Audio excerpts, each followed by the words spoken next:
السلام عليكم ورحمة الله وبركاته. أهلا بكم متابعينا الكرام، ندعوكم للاشتراك بالقناة والضغط على إشارة الجرس ليصلكم كل ما هو جديد.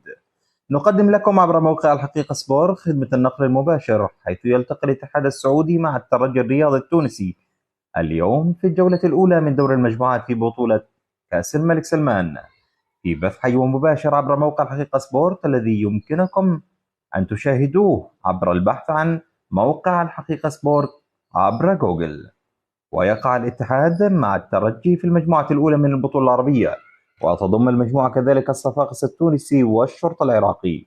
ويحتضن ملعب استاد مدينة الملك فهد الرياضية في مدينة الطائف مباراة الاتحاد ضد الترجي بحضور ما يقارب حوالي 20,000 مشجع.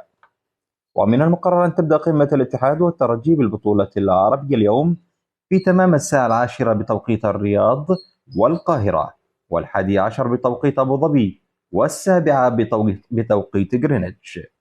ويقود المباراة طاقم تحكيم إماراتي مكون من عادل النقبي، ويعاونه مواطنه جاسم عبد الله وعلي راشد، والحكم الرابع القطري محمد الشمري، بينما سيكون عمار علي الجنبي وسعيد المقلاع على تقنية الفيديو.